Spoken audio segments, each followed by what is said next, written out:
ಬಂಧುಗಳೇ, ಹೇಗಿದ್ದೀರಿ ಎಲ್ಲರೂ? ಓಂ ನಮಃ ಶಿವಾಯದ ಮತ್ತೊಂದು ವಿಡಿಯೋಗೆ ನಿಮ್ಮೆಲ್ಲರಿಗೂ ಸ್ವಾಗತ. ಇವತ್ತಿನ ವಿಡಿಯೋದಲ್ಲಿ ನಾನು ನಮಗೆ ಬೀಳುವಂತಹ ಕೆಲವೊಂದು ಕನಸುಗಳ ಬಗ್ಗೆ ನಾನು ಇವತ್ತಿನ ವಿಡಿಯೋದಲ್ಲಿ ನಿಮಗೆ ತಿಳಿಸ್ತಾ ಇದ್ದೀನಿ.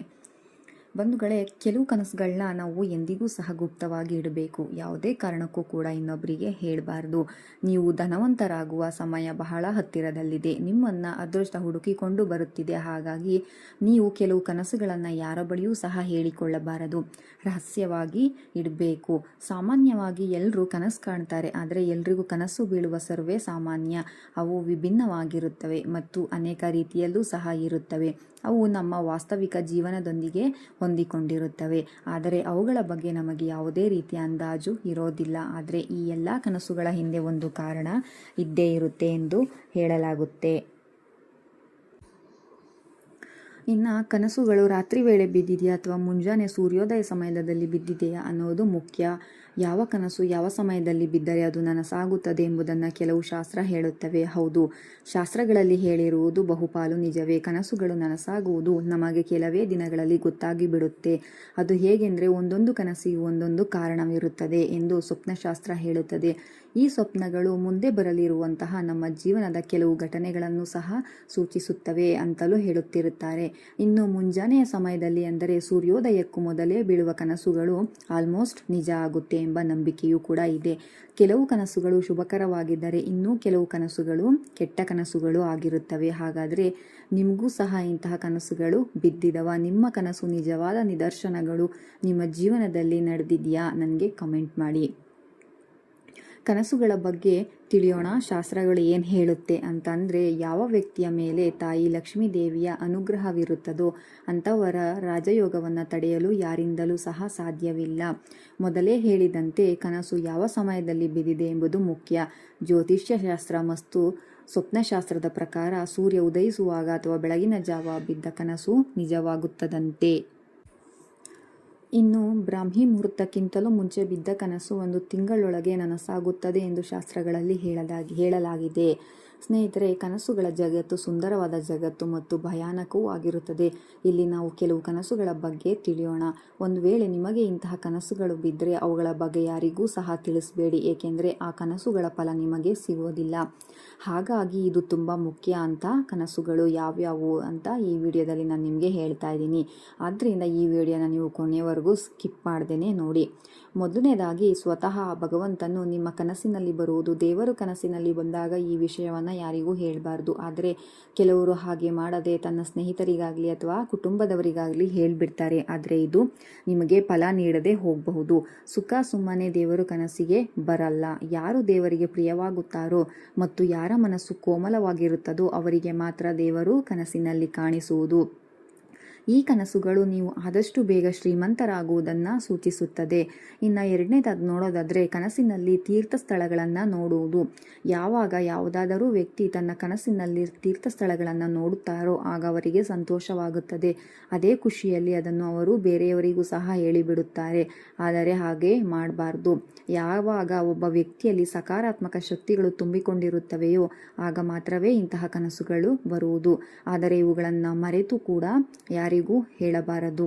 ಕನಸಿನಲ್ಲಿ ತೀರ್ಥಕ್ಷೇತ್ರ ಕಾಣುವುದರ ಅರ್ಥ ನಿಮ್ಮ ಮನಸ್ಸಿನ ಆಸೆಗಳು ಆದಷ್ಟು ಬೇಗ ಪೂರ್ತಿಯಾಗಲಿವೆ ಎಂದು ಅರ್ಥ. ಹಾಗೆಯೇ ನಿಮ್ಮ ಕನಸಿನಲ್ಲಿ ಹೂದೋಟಗಳು, ಹಸಿರಾದ ತೋಟಗಳು, ಬಿಟ್ಟಿರುವ ಮರಗಳು ಕಾಣಿಸಿದರೆ ಇಂತಹ ಕನಸುಗಳನ್ನು ಕೂಡ ನೀವು ಯಾರಿಗೂ ಹೇಳಬಾರದು. ಇವು ನಿಮ್ಮ ವ್ಯಾಪಾರ ಮತ್ತು ಹಣವನ್ನು ವೃದ್ಧಿಸುವಂತಹ ಸಂಕೇತವಾಗಿರುತ್ತದೆ. ಕನಸಿನಲ್ಲಿ ಕಮಲದ ಹೂವನ್ನು ನೋಡಿದರೆ ನೀವು ಮುಂದಿನ ದಿನಗಳಲ್ಲಿ ರೋಗಮುಕ್ತರಾಗಿ ಒಳ್ಳೆಯ ಆರೋಗ್ಯ ನಿಮ್ಮದಾಗುತ್ತದೆ ಎಂಬ ಸೂಚನೆಯನ್ನು ನೀಡುತ್ತದೆ. ಒಂದು ವೇಳೆ ನೀವು ಕನಸುಗಳನ್ನು ಬೇರೆಯವರಿಗೆ ಹೇಳಿದರೆ ಅದು ಸಾಧ್ಯವಾಗದೇ ಹೋಗಬಹುದು. ಮೂರನೆಯದಾಗಿ, ಒಂದು ವೇಳೆ ನಿಮ್ಮ ಕನಸಿನಲ್ಲಿ ಹರಿಯುವ ನೀರು ಕಾಣಿಸಿದರೆ ನೀವು ಖುಷಿ ಪಡಬೇಕು. ಇದೊಂದು ಬಹಳ ಒಳ್ಳೆಯ ಕನಸು. ಇವು ನಿಮ್ಮ ಪಾಪವನ್ನು ನಾಶ ಮಾಡುತ್ತವೆ. ಅದೇ ರೀತಿಯಾಗಿ ನಿಮ್ಮ ಕನಸಿನಲ್ಲಿ ಯಾರಾದರೂ ನಿಮ್ಮ ಹಿರಿಯರು ನಿಮಗೆ ನೀರು ಕುಡಿಸಿದ ಹಾಗೆ ಕಾಣಿಸಿದರೆ ನಿಮಗೆ ಯಶಸ್ಸು ಸಿಗಲಿದೆ ಎಂದರ್ಥ. ಹಾಗೆಯೇ ತಂದೆ ತಾಯಿಗಳು ನಿಮ್ಮ ಕನಸಿನಲ್ಲಿ ಕಾಣಿಸಿದರೆ ಈಶ್ವರನ ಅನುಗ್ರಹ ನಿಮ್ಮ ಮೇಲಿದೆ ಎಂಬ ಅರ್ಥವನ್ನು ಸೂಚಿಸುತ್ತದೆ. ಇವರಿಗೆ ಯಶಸ್ಸು ಅತಿ ಬೇಗನೆ ಸಿಗುತ್ತದೆ. ಹಾಗೆಯೇ ಬೆಟ್ಟಗಳಿಂದ ನೀರು ಧುಮುಕುವುದು ಕಾಣಿಸಿದರೂ ಕೂಡ ಅದೊಂದು ಶುಭ ಸೂಚಕ. ಸರ್ಕಾರದಿಂದ ಲಾಭವಾಗಬಹುದು ಮತ್ತು ಧನ ಪ್ರಾಪ್ತಿಯಾಗುತ್ತದೆ. ಈಗ ಹೇಳುವ ಕನಸು ತುಂಬ ವಿಶೇಷವಾದದ್ದು, ಹಾಗೆಯೇ ವಿಶಿಷ್ಟವಾದದ್ದು. ಇದು ಸಾಮಾನ್ಯವಾಗಿ ಎಲ್ಲರಿಗೂ ಬೀಳುವುದಿಲ್ಲ, ಕೇವಲ ಕೆಲವು ಮಂದಿಗಷ್ಟೇ ಬೀಳುವುದು. ಯಾರು ತಮ್ಮ ಕನಸಿನಲ್ಲಿ ಸ್ವತಃ ಲಕ್ಷ್ಮೀ ದೇವಿಯನ್ನ ಕಾಣುತ್ತಾರೋ ಅವರಿಗೆ ಅದೃಷ್ಟ ಒಲಿದು ಬರುತ್ತಿದೆ ಎಂದರ್ಥ. ಅವರ ಜೀವನದಲ್ಲಿ ಆದಷ್ಟು ಬೇಗ ತುಂಬಾ ಧನ ಸಂಪತ್ತಿನ ಆಗಮನವಾಗಲಿದೆ ಎಂದು ಸೂಚಿಸುತ್ತದೆ ಈ ಕನಸು. ಹೌದು, ಸ್ವಪ್ನಶಾಸ್ತ್ರದ ಪ್ರಕಾರ ಇದು ನಿಜ. ಆದರೆ ನೀವು ಈ ಕನಸನ್ನು ಯಾರಿಗೂ ಸಹ ಹೇಳಬಾರದು. ಇಲ್ಲಿ ನಿಮ್ಮ ಕೆಟ್ಟ ದಿನಗಳು ಕಳೆದಿವೆ ಎಂದು ನೀವು ತಿಳಿಯಬೇಕು.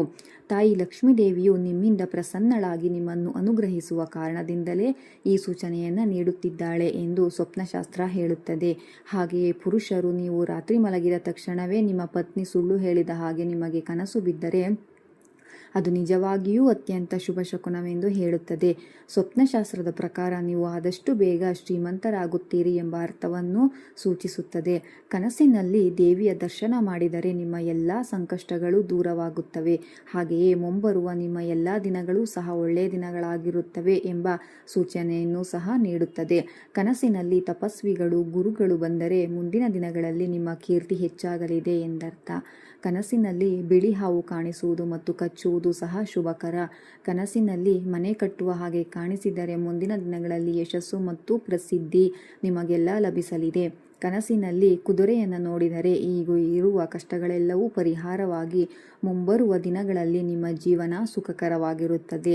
ಕನಸಿನಲ್ಲಿ ಉದ್ದನೆಯ ಗೋಡೆಯನ್ನು ನೋಡಿದರೆ ಮುಂದಿನ ದಿನಗಳಲ್ಲಿ ಸನ್ಮಾನ, ಕೀರ್ತಿ ಮತ್ತು ಹಿರಿಯ ವ್ಯಕ್ತಿಗಳ ಪರಿಚಯ ನಿಮಗಾಗುತ್ತದೆ.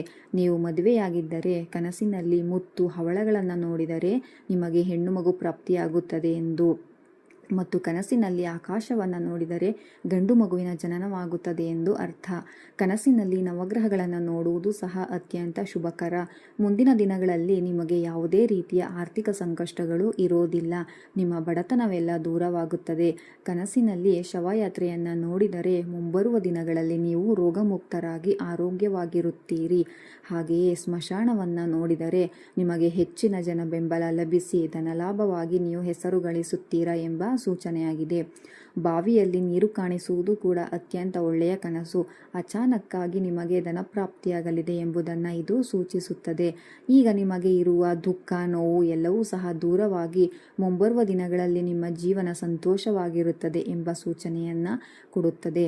ನೀವು ಕನಸಿನಲ್ಲಿ ಬಿಸಿಲನ್ನು ನೋಡಿದ್ದೇ ಆದರೆ ಈಗ ನೀವು ಮಾಡುತ್ತಿರುವ ವೃತ್ತಿಯಲ್ಲಿ ಪ್ರಮೋಷನ್ ಸಿಗುತ್ತದೆ ಮತ್ತು ಧನಲಾಭವಾಗುತ್ತದೆ ಎಂದು ಅರ್ಥ. ಕನಸಿನಲ್ಲಿ ಶ್ರೀಗಂಧವನ್ನು ನೋಡಿದರೆ ಶುಭ ಸುದ್ದಿಗಳನ್ನು ಕೇಳುತ್ತೀರಾ. ಮಾಡುವ ಎಲ್ಲ ಕೆಲಸಗಳಲ್ಲಿಯೂ ಕೂಡ ವಿಜಯ ನಿಮ್ಮದಾಗುತ್ತದೆ ಎಂಬುದನ್ನು ಸೂಚಿಸುತ್ತದೆ. ಬಂಧುಗಳೇ, ನೋಡಿದ್ರಲ್ಲ, ಇನ್ನಷ್ಟು ಶುಭ ಕನಸುಗಳ ಬಗ್ಗೆ ಮುಂದಿನ ವಿಡಿಯೋದಲ್ಲಿ ತಿಳಿಯೋಣ. ಜೀವನದಲ್ಲಿ ಏಳಿಗೆ ಮುಖ್ಯ. ಆದ್ದರಿಂದ ನಿಮಗೆ ಒಳ್ಳೆಯ ಶುಭವನ್ನು ಸೂಚಿಸುವ ಕನಸುಗಳು ಬಂದಾಗ ನೀವು ಯಾರಿಗೂ ಸಹ ಅದನ್ನು ಹೇಳಬೇಡಿ. ಅದರ ಫಲ ನಿಮಗೆ ಸಿಗದೆ ಹೋಗಬಹುದು. ಈ ವಿಡಿಯೋ ನಿಮಗೆ ಇಷ್ಟ ಆಗಿದೆ ಅಂತ ಅಂದ್ಕೊಳ್ತೀನಿ. ಇನ್ನೂ ಯಾರ್ಯಾರು ನನ್ನ ಚಾನಲ್ನ ಸಬ್ಸ್ಕ್ರೈಬ್ ಮಾಡಿಲ್ಲ, ದಯವಿಟ್ಟು ನನ್ನ ಚಾನಲ್ನ ಸಬ್ಸ್ಕ್ರೈಬ್ ಮಾಡಿ. ಹಾಗೆಯೇ ನನ್ನ ವಿಡಿಯೋನ ಇಲ್ಲಿವರೆಗೂ ನೋಡಿದ್ದಕ್ಕಾಗಿ ನಿಮ್ಮೆಲ್ಲರಿಗೂ ಸಹ ಧನ್ಯವಾದಗಳು.